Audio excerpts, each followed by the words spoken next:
Hello, everyone. So, there was an assassination attempt yesterday, I believe it was. It could have been the day before, actually, the night before, on Alexander Dugin, and the attempt actually ended up killing his daughter. And so I already have people in the chat because of the title of this stream asking who Alexander Dugin is. Most of you probably do know who he is, but some of you, probably about I don't know, maybe a third of you might not know. Alexander Dugin is sort of the intellectual prowess behind Putin, and he's a very, very prominent figure in Russian right-wing political circles, to the point of, people say he's the spiritual advisor of Putin, so to speak. He's not officially that. I don't think he actually officially works for the Russian government on paper, although he might in the background. I don't really know. But he's more of an intellectual. He's not a soldier. He's not necessarily a statesman. He's an intellectual that put forth this ideology that has encouraged Putin and that right-wing sort of government in Russia to do some of the things that it's doing right now. For instance, he's sort of the brains behind the invasion of Ukraine, and this sort of mental gymnastics justification for it. He's very, very prominent. This is huge, guys. Well, I can't really state how. I cannot understate the immense nature of this assassination attempt, and the fact that his daughter was killed. That's huge, and it's really not good. And it sort of reminds me, and I'm sure many of you out there, of possibly the assassination of the heir to the throne in, I think it was Serbia. No, it was the Serbian society that did it, the Black Hand. But I think it was Austria. The heir to the throne, Archduke Franz Ferdinand, was assassinated, which sparked World War I. So a lot of people think maybe Russia is really going to be angry over this. Putin's going to be very angry over this. And it's actually really heinous what happened. And we're going to go over that. And we're also going to go over the censorship of Andrew Tate. We're going to go over a couple of new health tidbits of info that have come out about chitin. Yeah, they want you to eat the bugs, but there's something in the bugs that really isn't good for you. It's called chitin. We'll talk about that. But first, I just want to know, how's everybody doing today? This is going to be a heavy, intense stream, I think. Greetings, everybody. I see y'all in the chat. So, a couple things. If you want to become a Patreon member, you can do that, and you can actually comment in the thread that I posted on Patreon, and I'll read your comment or question. You can also leave a super chat there, and I'll read that. I'll be prowling for that and looking for them throughout the stream. If you have any questions or comments, yeah, this is pretty big. This could spark, theoretically, it could spark World War III. Just saying, this assassination attempt. So we're going to talk about this, and I really don't like this idea of people assassinating intellectuals. I think this is actually heinous. I really don't like this. People can have their criticisms of Alexander Dugin. We're going to talk about his ideology a little bit. We're going to talk about what he stood for and all of that, and his influence over Russia and how major this is. But even if you hate what he has to say and what his daughter has to say, because his daughter is the one who was killed, even though the assassination attempt, it was a car bomb and it was placed on his car. It was a Toyota Land Cruiser, but she ended up being in the car instead, and he was somewhere else. So, no matter what you think about their ideology, the Dugins, this is just their free speech. Of course, they live in Russia, but, I believe in free speech. I believe no matter what you say about people, even if your rhetoric is hateful, if you're promoting like fascist ideology or something antithetical to the West, if that's all you're doing, if you're just an intellectual writing about what you think is, the best way for the world to organize itself, you don't deserve, in my opinion, to be attacked. I mean, this guy, Dugin, was highly, highly in favor of the invasion of Ukraine. But, some people will say, well, he deserves, to be attacked in all of this. He is a bad man. He's a bad man. He's a bad man, right? But you could say the same thing about like Billy Crystal, like Wolfowitz, Dick Cheney here in the U.S. All the Bushes, everybody who wrote up PNAC, right, the Project for a New American Century, right before 9/11 happened, that said they needed a new justification to invade all these countries in the Middle East and engage in this sort of American globalist imperialist empire to get involved in other people's countries and try to install puppet governments. All of the neocons that were in favor of that, I mean, they're on the same level as Alexander Dugin. You can think of Alexander Dugin as sort of one of the intellectuals behind Russia, as some of these people who wrote PNAC, like Wolfowitz and Crystal and Dick Cheney and all these others, what's his name? Well, obviously Bush, but his name's escaping me. Oh, Rumsfeld. Okay, Rumsfeld. It's been a while since I talked about these guys. They're very comparable to Alexander Dugin in a way, except they wrote about invading other countries from an American perspective and being imperialist from an American perspective. And he sort of is the same way in a way, but his ideology is very different in some other ways, right? He's more of like a kind of like a neo-fascist, but he wouldn't call himself that. So anyways, we're going to read about this. This is pretty wild. I mean, it really is like one of these things you would hear about sparking a war, a greater war. It could provoke Putin, it could provoke Russia to do something catastrophic to Ukraine, because it's very, very likely one of the sort of Azov-affiliated pro-Western Ukrainian regiments did this. Some sort of, pro-Zelensky group. It could have also obviously been the CIA or something. Theoretically, it could have been Putin as well. I mean, theoretically, it could have been China. I mean, it could be anybody theoretically. But I mean, if we're talking about what's likely, to me, it seems like it would be like a Western-backed sort of Azov battalion pro-Zelensky group that did this. But the second most likely would be the CIA. And then the third most likely, I think, would be China, because maybe China wants to provoke a war, and a greater war. So they have a pretext out of the chaos to do what they want to do, invade Taiwan and all this. With all of these, dominoes laid out, it really does seem like we are on the verge of like World War III, man. It's freaky. I hope I'm wrong. I hope I'm on the wrong timeline here, and none of this happens, because we'd probably be all like dead. It would probably lead to like mass death. We're already facing like famine and all of these other things coming in the next year.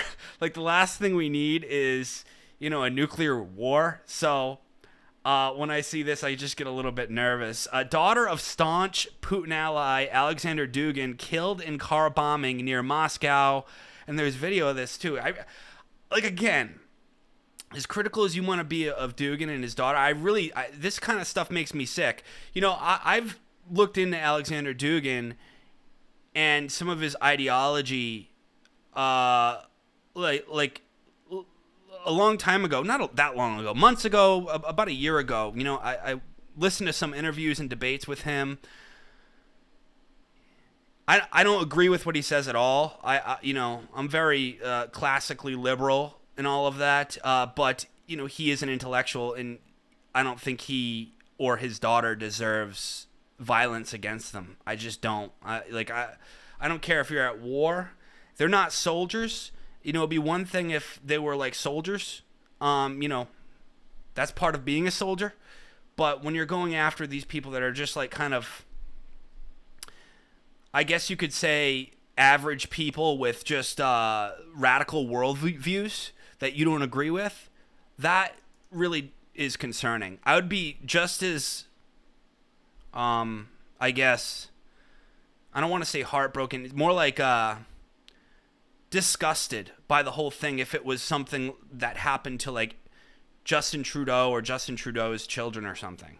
You know, like, I don't agree with Justin Trudeau. I think he's a scumbag, but if like his, I don't know if he has daughter, I'm sure he has children, but I'm not, yeah, in fact, I know he has children, but like if somebody did something like that to him or his family, I would be disgusted by it. It's just, you know. So moving on here. Video shows Vladimir Putin ally and advisor Alexander Dugin looking on fiery wreckage in moments after a car bombing killed his 29-year-old daughter.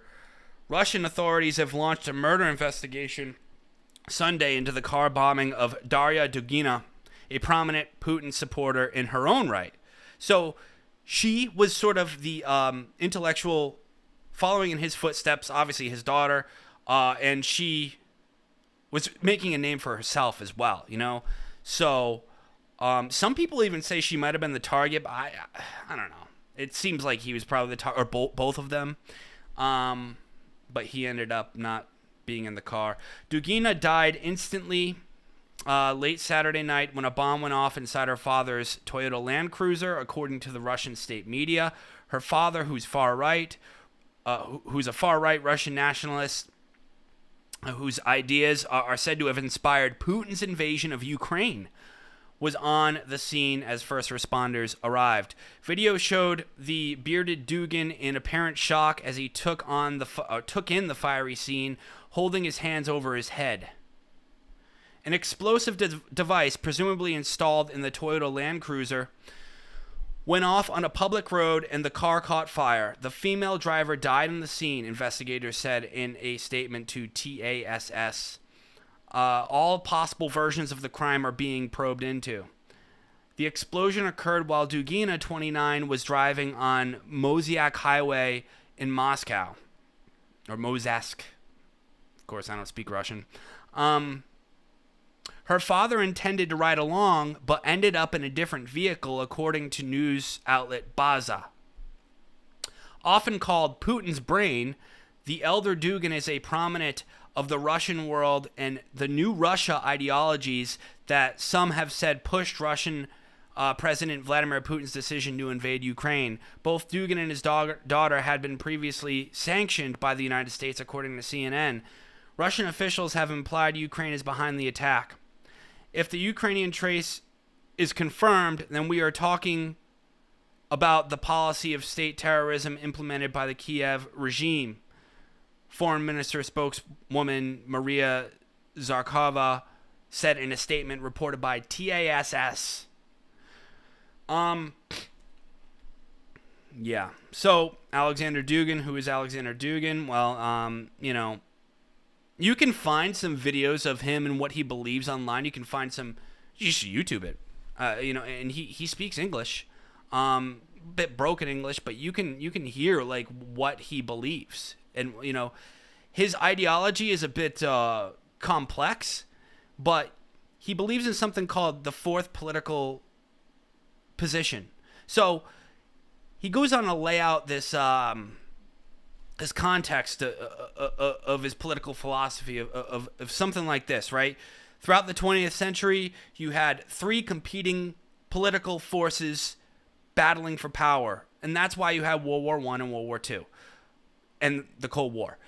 Those three political forces were classical liberal, or I should say neoliberalism, communism, and fascism. Obviously, you know, you had the fascists with Mussolini, with Hitler, with a few others. Then you had the communists with obviously the Soviet Union, and then, you East Germany, which was the Soviet Union, but all kinds of countries, yeah, North Korea and all this. You had Cambodia for a while. And then you also had neoliberalism, which is basically the Western Anglo-American worldview, this sort of mercantile, globalist new world order in a way, but also with more liberal type values. Now, Alexander Dugin, his whole philosophy is, well, we need a fourth political position that sort of, well, it's complex what he wants, but it's a lot like fascism, except with a couple other things like sprinkled in. And then he believes in something called Eurasianism. It's this idea that all the countries on the Eurasian giant continent, which is Europe and Asia and the Middle East, basically everywhere except Africa and the Americas, right? Eurasianism needs to unite under this sort of neo-fascist political force, and not necessarily, under one regime of Eurasia, but the countries remain separate, but all unite and create treaties, sort of like what Russia and China and Iran and others are doing against the great Satan of America, and take it out. And he's trying to invite Europe to be a part of that too. So he's trying to say like, hopefully there's like some far right coups in Europe, and especially like Eastern Europe, and then we can all join together. Now, I'm not an expert at this. I could be misinterpreting what he's saying. There's a lot more to it too. But part of it is like we all need to join together and take out this neoliberal globalist new world order sort of, but this American hegemony of the world, right? We don't like it. We need a fourth political position, and then there's a lot more to it than that. So I'll read a little bit about it. It's guys, this is like the start of something really, really weird. I don't like where this is going. Okay, I don't know about you, but I see this and I can see the dominoes sort of lining up for something big, and it does remind me of some of the leading up to World War I, the assassination of Archduke Franz Ferdinand, like I said before, and some of they said there was a powder keg forming, with all these different alliances and treaties and all of this, and it seems like there's something comparable forming now. And yeah, it doesn't look good. So let me see here. I'm gonna go to the chat. Say what up to you guys. What up, guys? Let me see here. I see you all. Yeah, so we're gonna continue.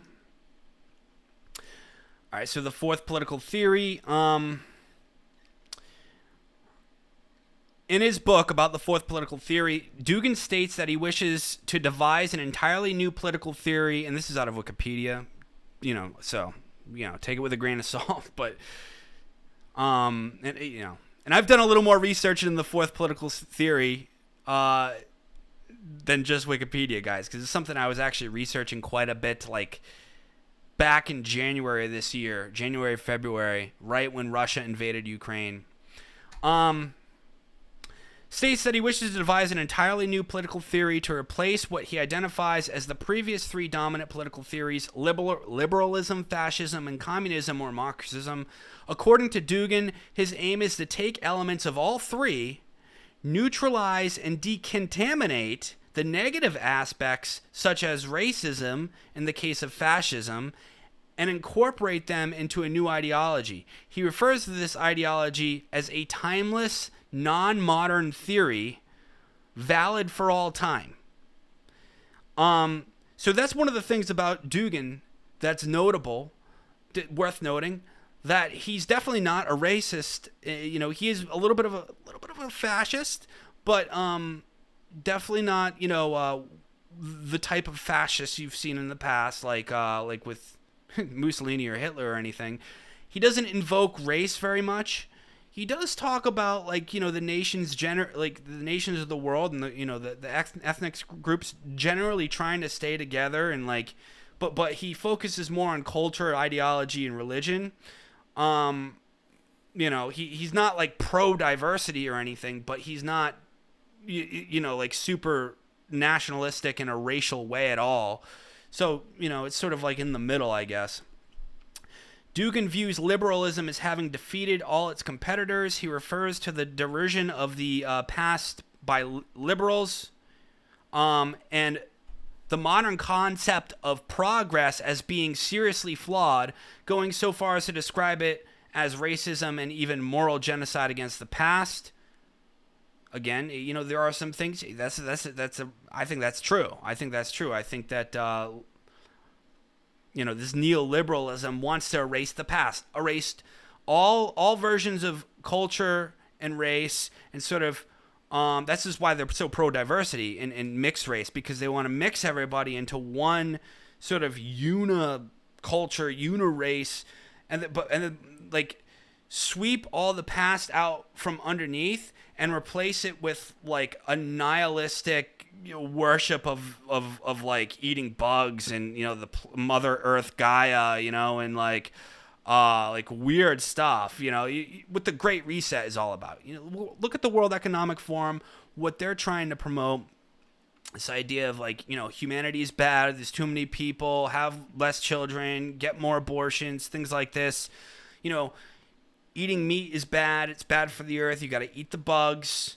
You know, so I mean, there's more to it than just that. It's also like nihilism, like there's no point of living, just be immersed in the moment with pleasure, right? Go watch your, you know, your pornography and all of these things.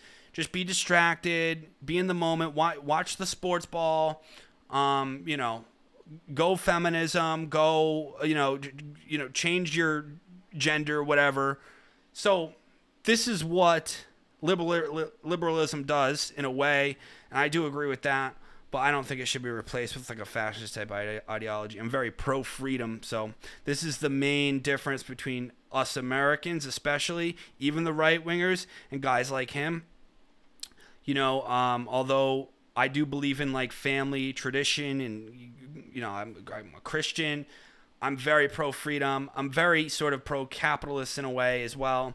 So, you know, he's anti-freedom and capitalism. So, from the three other political theories, he discards the aspects he finds unacceptable and highlights what he sees as the positive qualities. He combines them to form a new political theory on the ethnos, describing this as the greatest value of the fourth political theory.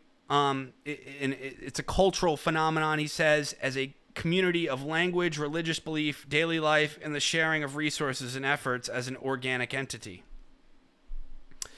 Okay, so that is the fourth political theory. It's sort of like this. He by the way, like if you read deep into the fourth political theory, he puts a huge emphasis on time and how we, as a society, view time. So in other words, in how we view time will actually carry into how we carry ourselves in the present moment in the society we create. So in other words, back in, let's say, the Vedic times or like the Mayans, they believed in like a secular time, like a secular path of time that goes in like a circle, right?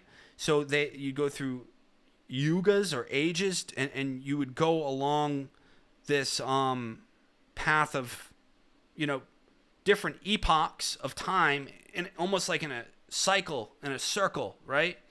And that, he argues, had a profound effect on how they carry themselves in everyday life and what their culture was.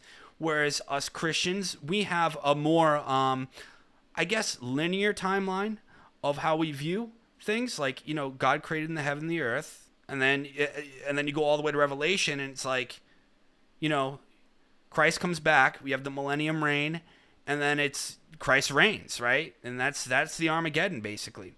So obviously there's more to it than that, but how societies view time, he argues, is very important. It's an interesting insight.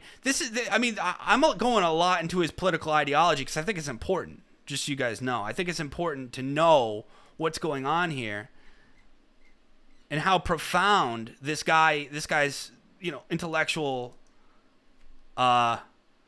position is in Russia and in Eurasia, right?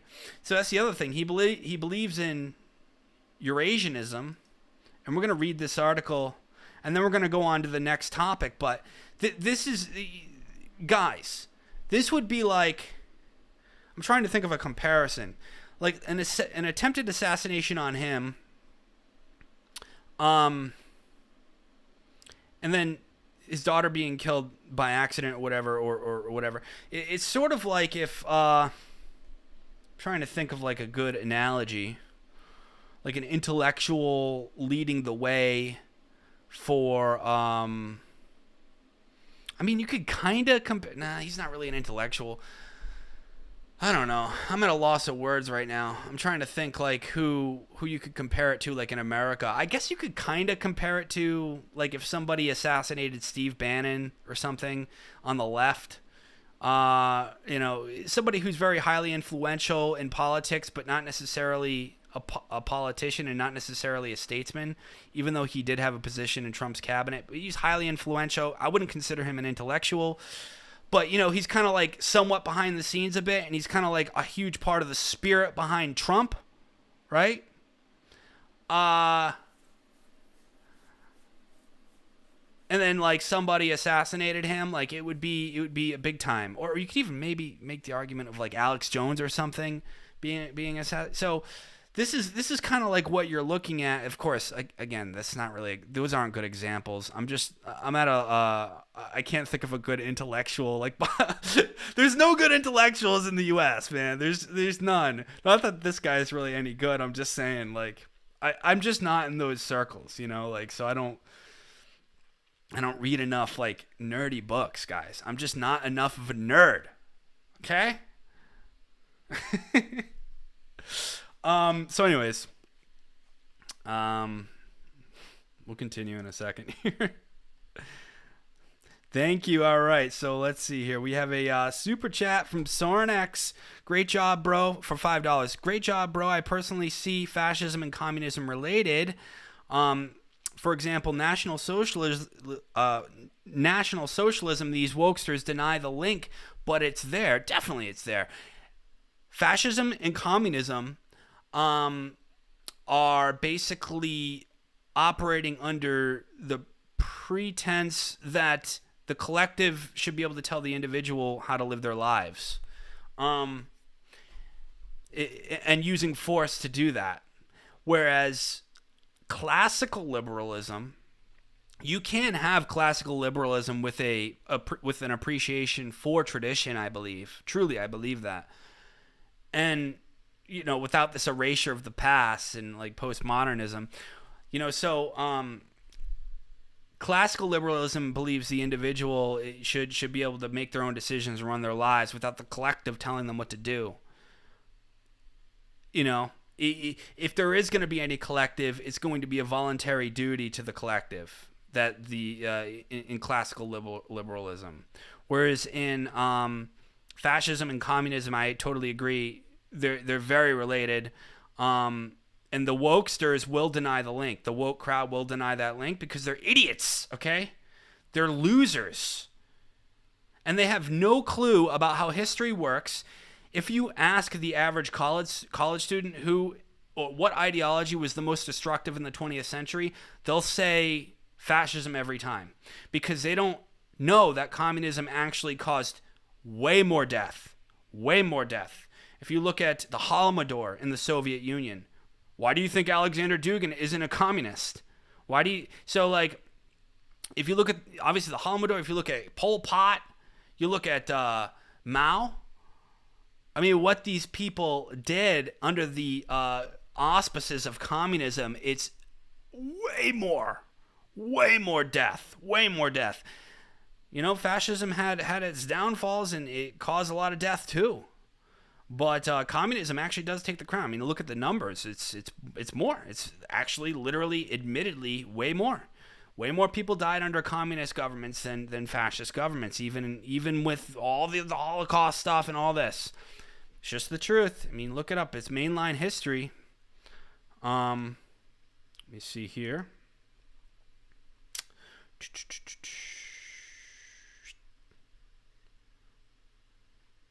Okay. So let us continue. Yeah, we'll read out of this article really quick about Alexander Dugin's Eurasianism, and then we'll move on to the next topic. Important to know because, this could be the start of World War III, so we should know why. We should know why. We should know the ideology behind the other party here. What they're trying to, why these people are doing the things they do and why people hate them for it. So, and this is out of modern diplomacy.eu. The sheer vacuum created in the ideological realm of Russia after it deviated from communist ideology in the backdrop of perestroika became a prime factor in Russia's melancholy during its time of troubles in the 1990s. It was by no means an exaggeration that every epoch in modern Russian history was illuminated by some kind of ideology, and it constrained people to move on regardless of the realities that they were surrounded. However, the ideological anarchy that existed in Yeltsin's era in Russia was followed by his hobnobbing with the Western liberal democracy, which eventually resulted in utter failure. The rise of the lesser-known kooky character named Alexander Dugin was mainly bolstered by this socio-political and economic discontents of Russia in the 90s. So yeah, after the fall of the Soviet Union, they tried to have this sort of Western-style, neoliberal sort of, I guess you could say, Trudeau-type government there. It just didn't work. So what took over? Alexander Dugin's philosophy. And that's why we have Putin. Dugin's penchant for mysticism, traditionalism, and more importantly, his antipathy on the U.S.-led liberal order made him the guru of the neo-right-wing brigade in Russia. Especially, Dugin was responsible for reviving a principle propounded by Sir Halford Mackinder on the importance of geopolitics. Mackinder was plucked from the obscurity of fame as Dugin clung to the idea of geopolitics as his cardinal thesis for post-Soviet Russian space. Geopolitics. This is where we get Eurasianism, right? Dugin's publication of his major work in 1997 called The Foundation of Geopolitics sprang out of Mackinder's idea that this work created a heavy brainstorm in Russian intelligentsia that paved a path for Dugin to become the new prophet for the Russian right-wing ideology. All right, so we're going to skip a little bit here.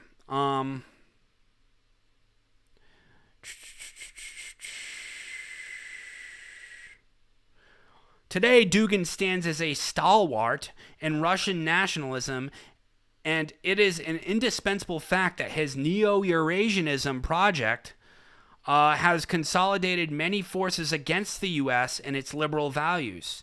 Taking Moscow as an idea standing for the Orthodox creed based on something, I don't know, Falafi's 16th century Third Rome doctrine, the alternative suggested by Alexander Dugin invokes the Eurasian nations to drift away from the Atlanticists. That's the U.S. Anglo sort of globalist empire, led by the U.S. and its market civilization. Dugin lampooned it as the world of the sea, beginning with Carthage and ending with the U.S., embodies the pole of a merchant regime.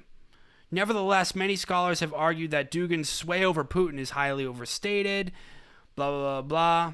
So it's pretty well known that he's very influential over Putin, but some do dispute that. So yeah,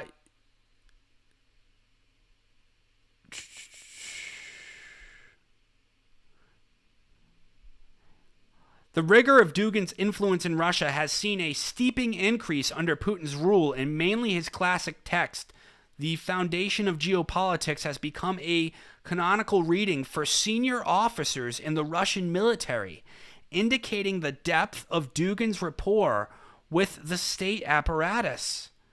Dugin is known for his intellectual fascination with Heidegger and Julius Evola. Especially, he has revered Evola for being a true traditionalist in Europe who rejected the decadent concepts like liberalism and pacifism. In establishing the international Eurasianist movement, Dugin vowed to expand his campaign against America's Atlanticism beyond Ruski Mir, and the growing popularity of Dugin outside Russia as a public intellectual reveals the power of his ideas. So he's hugely symbolic. So you can see there. I mean, his writings are canonical reading for senior officers in the Russian military. You know, this is like, guys, we're in a lot of trouble. We're in a lot of trouble. Yeah, right? How about just drink some vodka, boys? How about just drink some vodka? Enough of this Eurasianist BS, guys. But you know what? Here's the thing. This is why it creeps me out. With an assassination attempt, and you got here Russia holding war games in Venezuela, guys. Russia holding war games in Venezuela, sending alarming signals throughout Latin America. This came out yesterday. I mean, the war drums are beating. Russia is set to hold war games in Venezuela, sending alarming signals throughout Latin America. The games also, in a manner, reflect Maduro's diplomatic game with the United States. Snipers from Russia and other anti-American nations are participating in war games. The games, which have been compared to the Olympics for military, were planned to demonstrate that Moscow still has allies, some of whom are in Latin America. Okay. The tournaments also feature forces from Burma, Belarus, Abkhazia, Uzbekistan, China, India, Pakistan, and Indonesia. So you also have BRICS forming, which is like sort of this monetary alliance between a lot of these nations as well. And you got China, India, Belarus, Russia, I mean, Pakistan, Indonesia. This is a formidable response. Very, very, I guess you could say worthy opponent there for the U.S. American empire, okay, for the Westerners. Let me tell you, these countries are no joke, okay? China, India, Pakistan, and Russia, and like, I mean, maybe Pakistan's a joke, but I mean, come on, man. This is some serious nuclear capability we're talking about. Large armies that are growing more and more every day. These are developing nations that are joining together under, at least some may argue, under this ideology of Dugin in some ways. And they have vested interests, similar interests, and the enemy of my enemy is my friend sort of thing. And that's what we're getting here. This is why China and Russia are making so many agreements and treaties.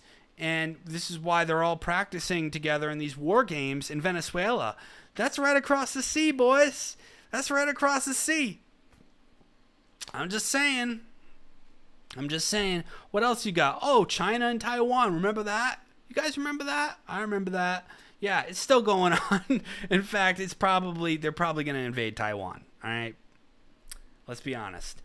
China risks miscalculation with pressure on Taiwan, U.S. says. Of course, U.S. is going to say that.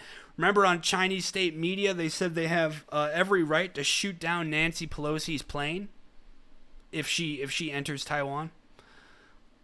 They said that on Chinese state media like 3 weeks ago. Like, I talked about it. Like, that is what? They're just, and so this is the, like, any state media in China is a mouthpiece for the CCP. And they have the most comprehensive private espionage, corporate espionage operation in the world. You know, they steal all our technology. They steal, and of course, they're just working. Here's what pisses me off. You got so many so-called Americans, like Bill Gates, like, well, you also, I guess you could say Trudeau, but he's not, he's a Canadian, but North Americans, okay? North Americans. You got so many of these globalist type Americans that praise China and the CCP. They're working with them. They're traders within our own country, okay? Within our own Western nations, working with China and Klaus Schwab. These people are all on the same team, right? And they are the number one enemy of the collectivist, fascist, communist technocrats, whatever you want to call them. The number one enemy of them is your typical good old boy American. Because here we have so much. We are so lucky to have what we have. Like, we have, as far as, you know, we have our Second Amendment rights. We have our First Amendment rights. We have plenty of land, all this farmland, private property. We have so many natural resources, you know, that, of course, they're trying to ban us being able to tap into it. Like, you know, Biden taking down the Keystone Pipeline and all this, and then, you know, stopping the drilling into our own reserves. But we have all of it. We have all of it. We have everything we need here in the United States. A lot of people ask me, where's the best place to be for the global apocalypse, World War III? I still think it's America. Like, you have some of these guys, like these anarchist types. You got, what's his name? Jeff Berwick saying you're better off in Mexico. Bullshit. Maybe some areas of Mexico, but no, not really. I mean, you're better off in a good state, in a good county, in a good town where you have, you know, local people in America. That's where you're best off, okay? And it's just any red area in America that's more rural, you're better off there. And I'll debate anybody about that. Like, if you want to go on and on about, oh no, you're better off in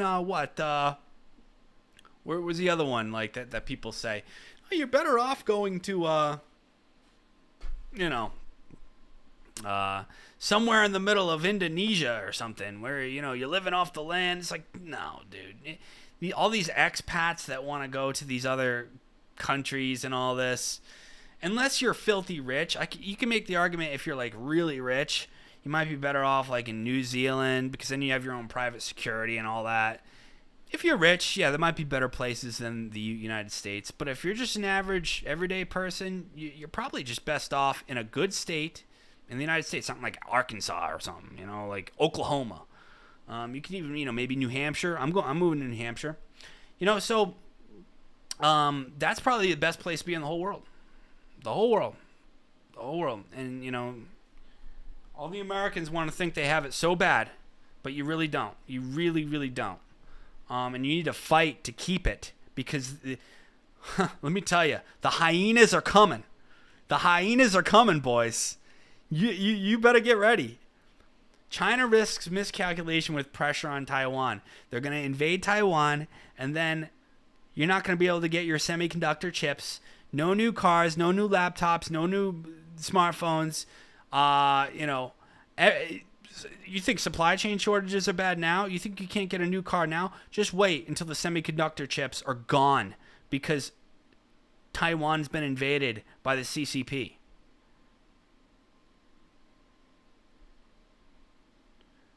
I mean, you got really, the Chinese state media really talking about shooting down. I mean, it's just, these people are out of control. Out of control, bro.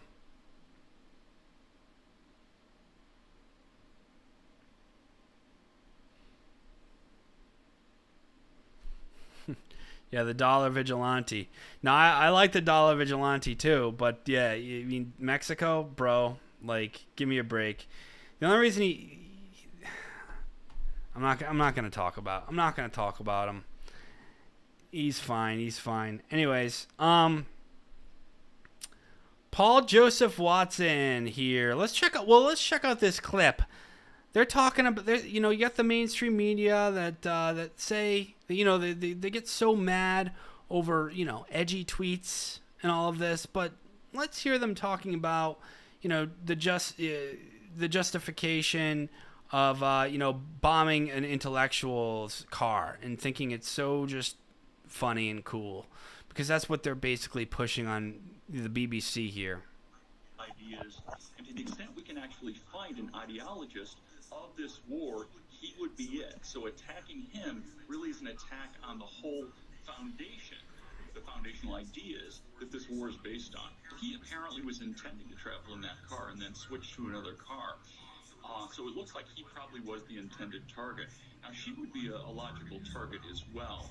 She basically carries on his legacy of fascism. She has been, calling Ukrainians subhumans, calling for wiping them out, like her dad has been for quite some time. So to hit them both at the same time would be an especially attractive way of actually fighting this battle on the part of the Ukrainians. It's especially attractive, he says. By Ukrainian forces or Ukrainian agents in Moscow. It's also possible that this hit was carried out by anti-fascist, anti-war Russians. In either case, this has to give Putin pause, and it's certainly sending shockwaves to the Russian elite tonight. This is... Oh, yeah, isn't that attractive? Isn't it nice? Yeah. Yeah, I mean, innocent people being blown up is just awful. I mean, I don't care. I don't care if he's... It's just, it makes me sick, like his daughter got killed. Like, I'm sure, I don't know his daughter or whatever, but I'm sure she wasn't like an evil person. She probably just has views you disagree with. Okay? Like stop dehumanizing people. This is what I hate. And I don't dehumanize the communists and the transgenders that want to cut off their sexual organs. I don't dehumanize, the Antifa people who will punch random people with Trump hats for no reason and make up lies. I don't demonize, Jussie Smollett for faking a hoax that he was jumped by Trump's. I don't get mad at these people. I don't get mad at the people on CNN calling for, vaccine passports for the past 2 years and all that. Well, I get mad at them, but I don't dehumanize them. I don't think that, they should be hurt. I think they should be criticized and made fun of and mocked and called out. But this is just wrong, This is wrong, and I don't agree with that. And, I know there's people out there that think it's just, so cool. And it's really sick. It's really sick. It really is, in my opinion. So they want you to eat the bugs, guys. So we're going to talk about the bugs. They're coming for you.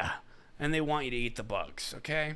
Top scientists warn toxic proteins found in bugs 1,000 times more toxic than processed gluten.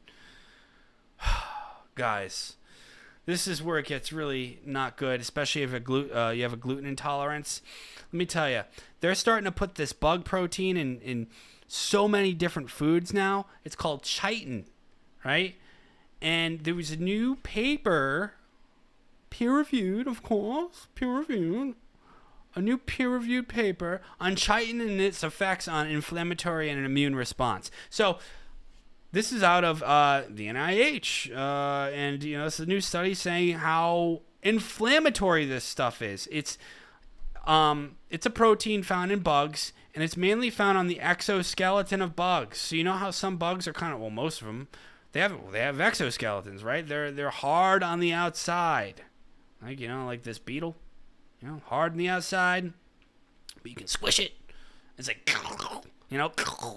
yeah, that exoskeleton is made out of chitin, amongst other things, I'm sure. But chitin is the main element in there. It's a protein. And humans are basically super allergic to it. And you thought you had a bad gluten allergy. Well, wait till you try chitin. It's supposed to be 1,000 times worse, they say. So this new paper just came out about it. Once this stuff is put all in your food, I'm sure you'll see gut disease just go through the roof. I have a gluten intolerance as well. I don't, I don't deal with gluten, so I ain't gonna eat no bugs because then it'll just be way worse.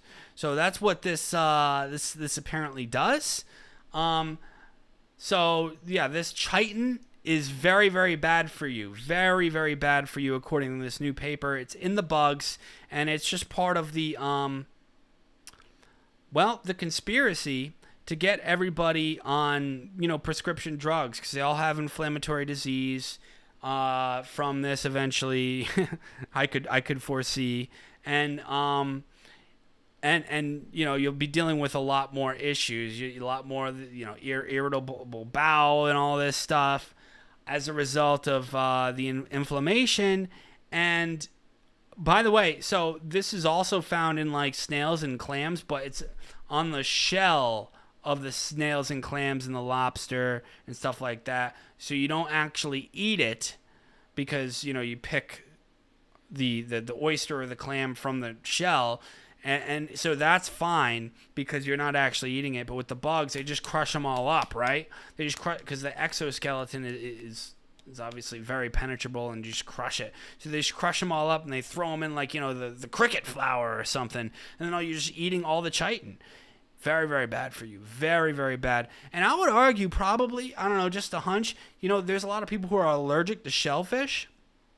And that's probably because, maybe some of the chitin on the shell of the shellfish maybe rubs off a little bit on like the lobster or the clam that you eat. But I would, probably not that much. When you're just eating the whole thing, though, like if they crush up a cricket or like a beetle, and it's just, it's not like they peel off the exoskeleton. You can't even do that, I don't think. They just crush it all up, and then they feed it to you in cricket flour, and, it looks something like this. It's like, look, you got the cheddar cheese, natural foods.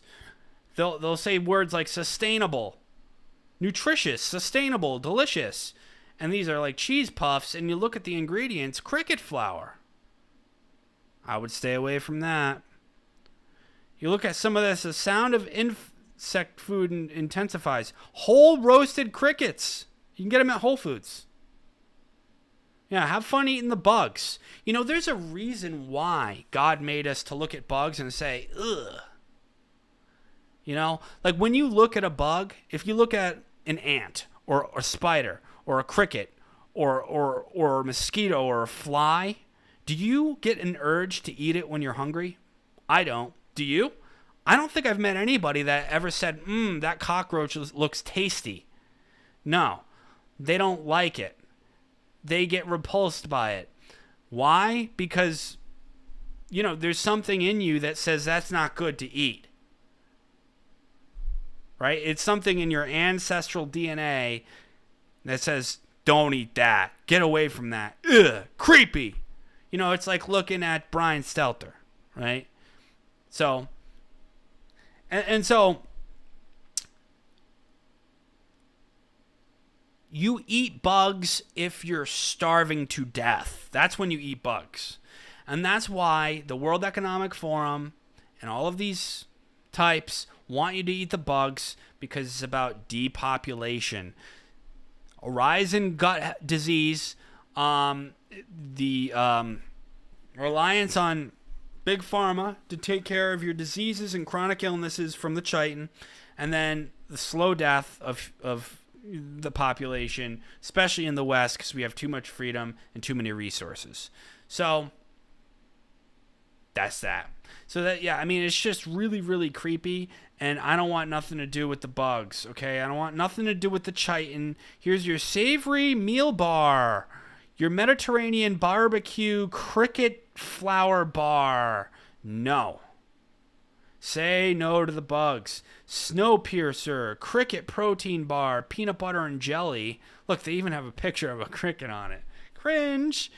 Like, no thank you, Klaus Schwab, creepy man. Cricket protein bar. There you go. Eat your crickets. Chirp, chirp, chirp, chirp. Oh. Chocolate chirp crickets or chocolate chirp cookies. Chocolate chirp. You get it? You get it? It's sort of like chocolate chip, but it's chirp because the crickets chirp. It's so funny. It's so funny. Hoppy Planet Foods. Yeah, they're coming for your meat. They're coming for your food, bruh. Not good, not good. Just checking out the chat here, boys. Checking out the chats.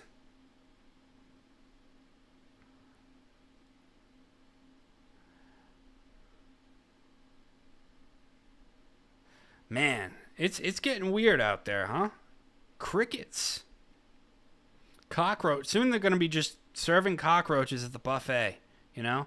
It's going to be like Wuhan.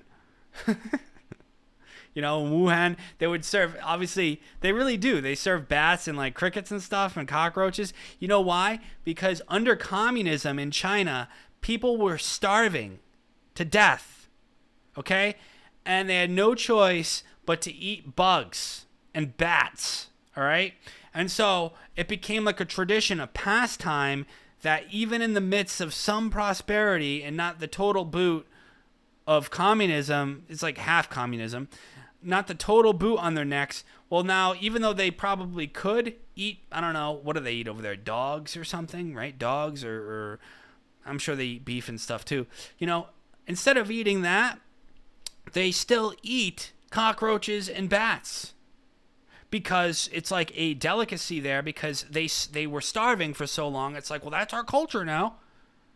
You know, like that's what we do on Christmas. Like we have like a ham dinner, right? We have a ham dinner. They have, well, of course I'm being a bit hyperbolic here, but they have cricket stew, right? They have, maggot soup, right? Bat casserole or whatever, because that's what they used to have to do.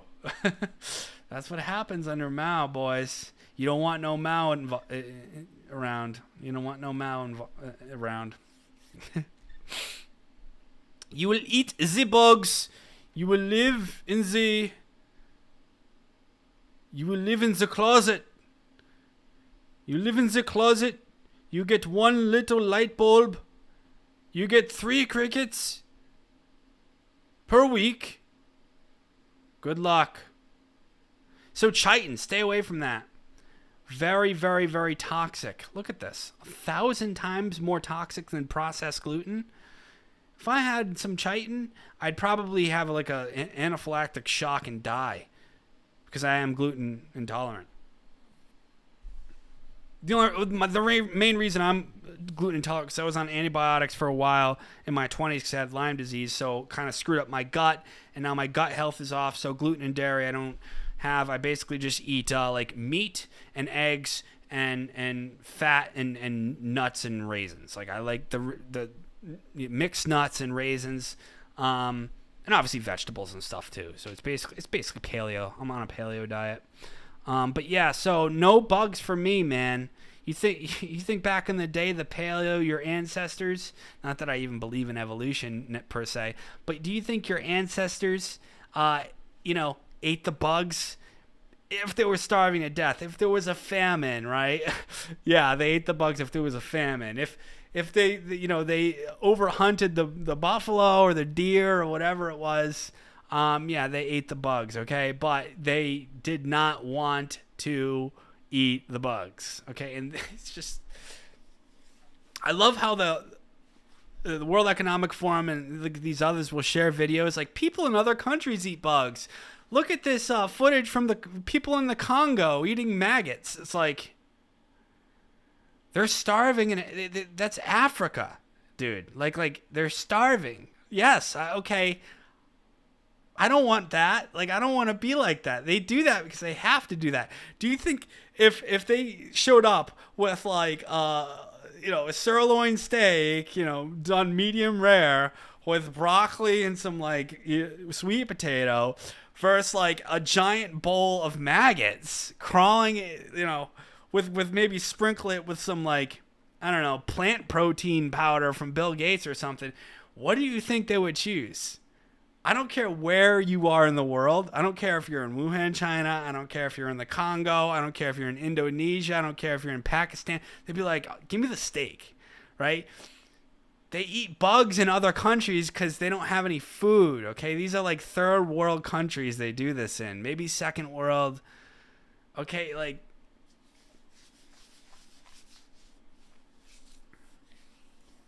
Guys, people are just so dumb. People are so dumb. But you know what? They're digging their own grave, right? They're digging their own grave. They're the leftists.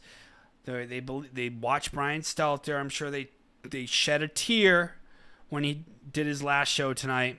That was tonight. He did his last show. Reliable sources. I'm sure they shed a tear when Brian Stelter left CNN. But later tonight, they're going to go to the store. They're going to get their cricket powder, protein or whatever. They're going to mix it with their soy milk. They're going to chug it down. They're going to keep doing that for 3 years until they have gut disease and they're debilitated.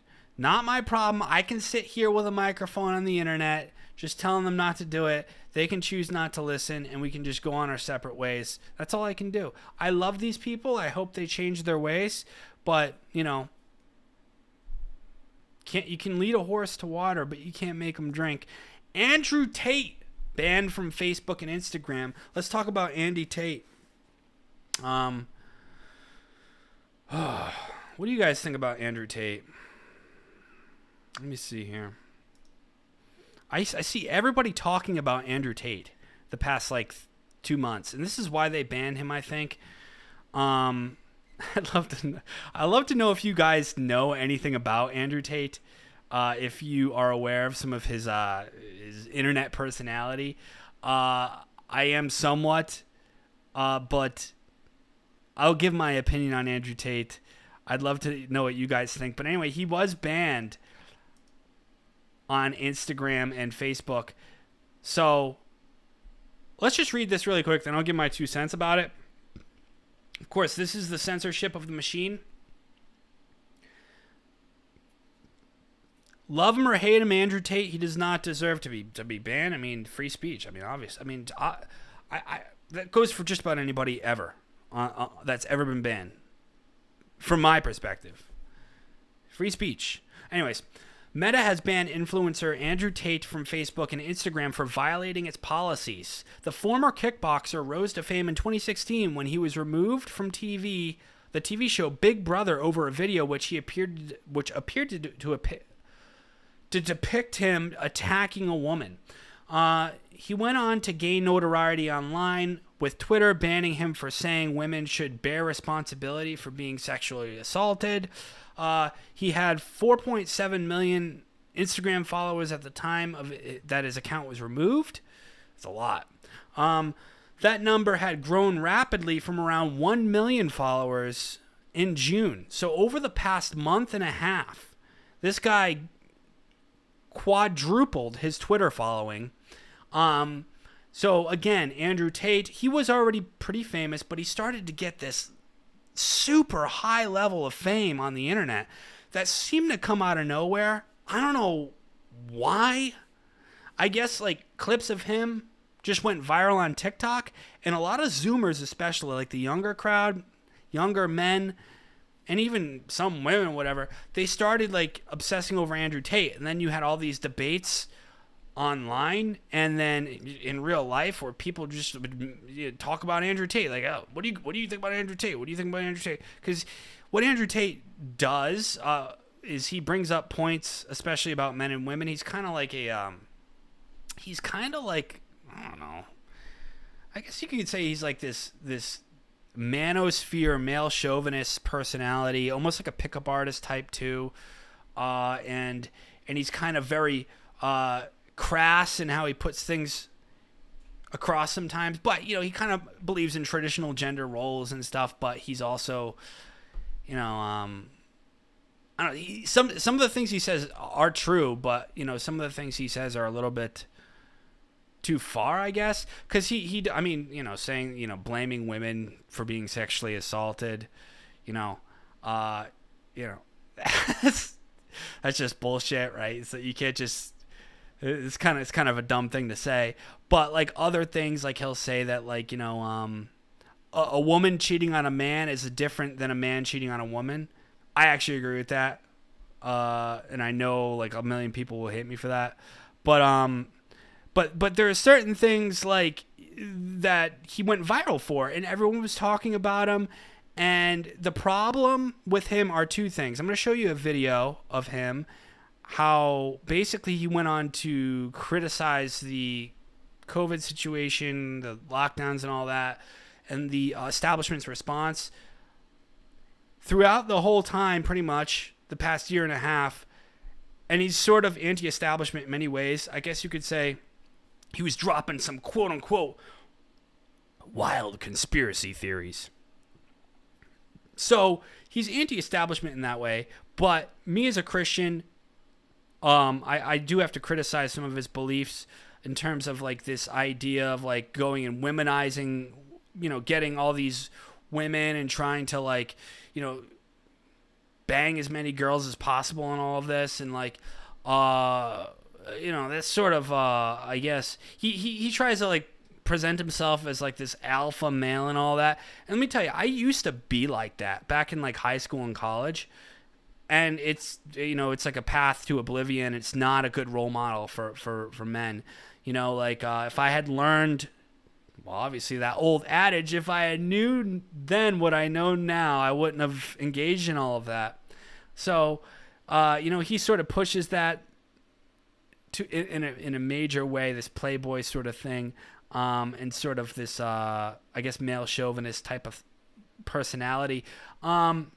Anyways, moving on in the article, but my point, I'll get to my point in a second.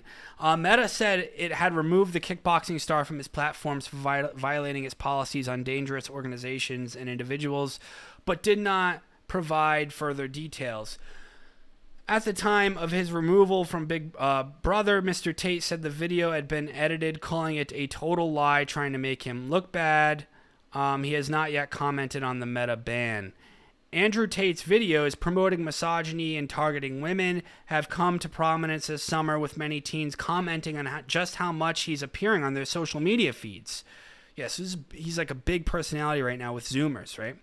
His content has raised concerns about the real-world effect it could have, especially on the younger users exposed to it during their school holidays when they have time on their hands.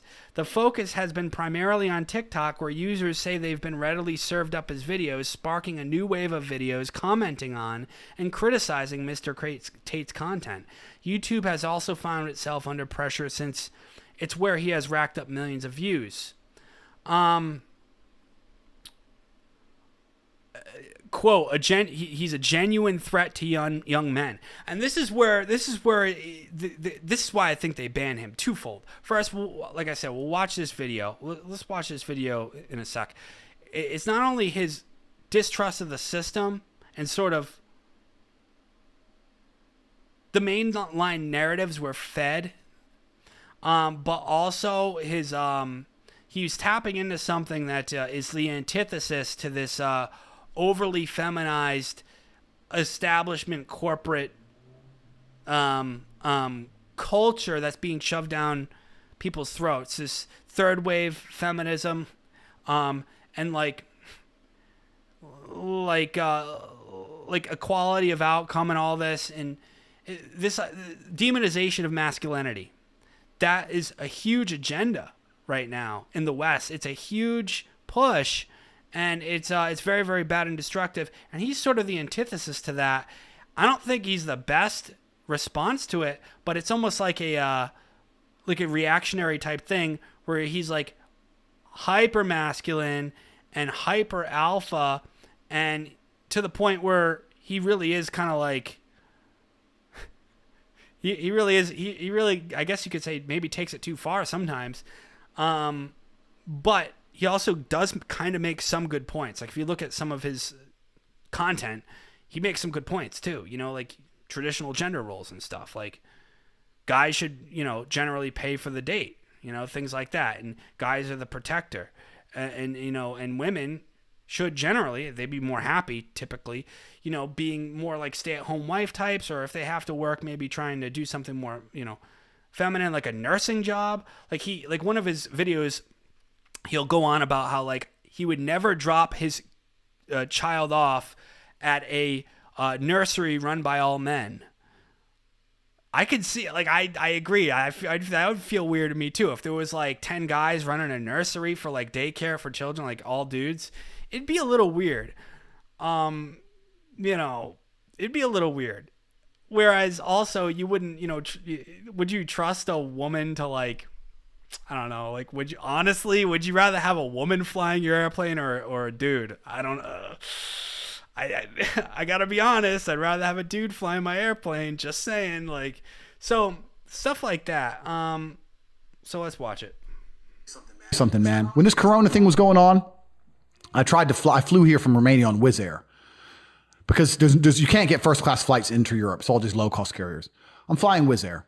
I have a mask on. Excuse me, sir, put the mask over your nose. This fucking air stewardess, this minimum wage bitch. So I put my mask on my nose. Everyone was freaking out about masks.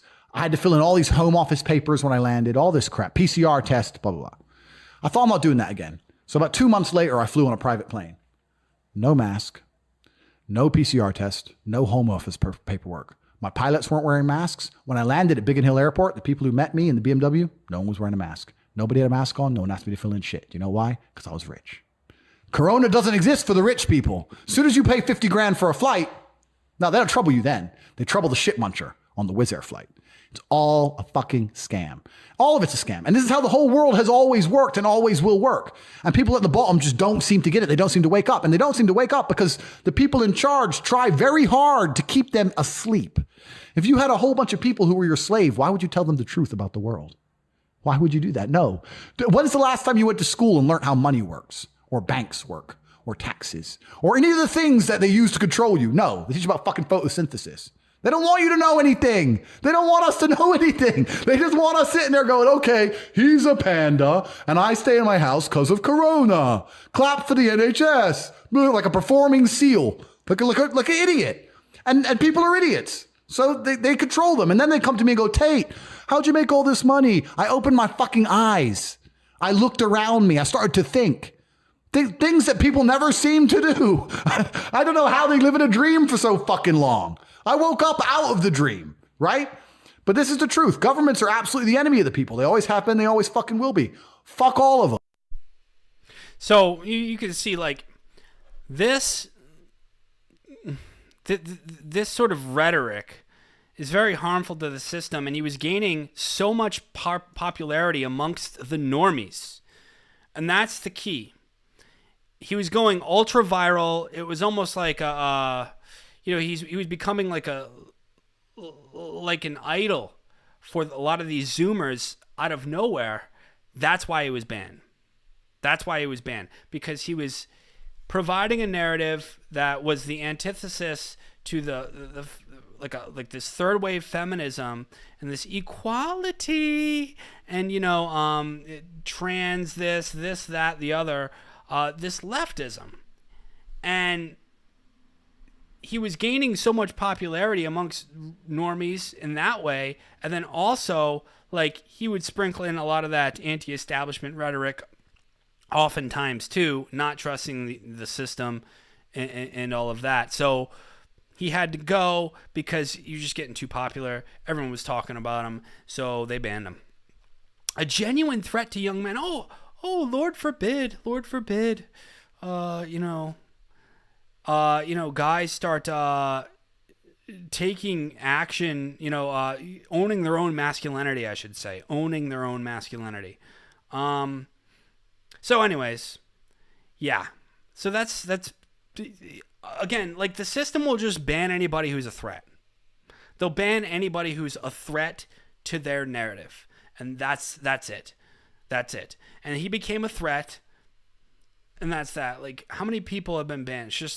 It's uncountable at this point. It's uncountable. And it's just so annoying. It's so annoying. They're losing, guys. Like, I don't care what anyone says. They're losing, and we need to keep pushing. and we need to keep doing what we're doing. My videos and streams get shadow banned and all that. I've almost been completely deleted and banned from YouTube. A couple times. The past 7-8 years, like probably freaking dozens, if not hundreds of times. And so all I ask from you guys is that you support my work and share this content. Share it, get it out there, just wherever. Because that's what we have to do in the face of all this censorship.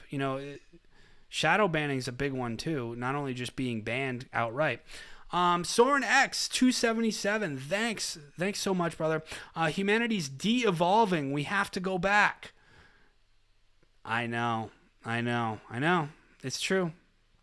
We do. We have to go back. You guys, I don't know if anybody's a fan of Lost. Jack, when he goes to Kate, we have to go back, Kate. Yeah, we have to go back. So it's true. Like, we have to return to tradition. There's a reason why people are so depressed nowadays, why the average person is on like antidepressants or SSRIs or has to go to a shrink, or they're addicted. They're addicted to porn, alcohol, cigarettes, marijuana, all these things. It's because they're coping with the nihilistic culture they've been fed. It's a program. They've been given. It's called post-modernity. And it is oblivion, right? Whereas with tradition, you had Christianity. There was a story behind your life from beginning to end and how it fit into the bigger picture. And there was a higher power that held people accountable. And it gave people meaning. And it still does. It's still here, And it's so important. In fact, it's probably the most important thing. And without that, you're just going to spiral. The whole society spirals, and that's what we're seeing. And it's just going to get worse and worse, guys. It's just going to get worse until it's like I think it's the old William Cooper quote that, the sheep won't know they're bleeding until they taste the blood from the sheep in front of them or something like that. Like, yeah, it's got to get worse before it gets better. And a lot of these people will go to their grave suffering, believing in these fake destructive worldviews. And it's just so sad. I feel really bad for them, actually. It's really sad.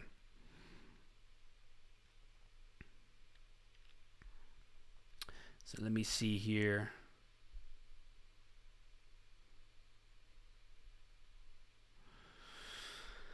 Yeah, so, press F for Andrew Tate, I guess. I don't know. I'm not like a fan of him.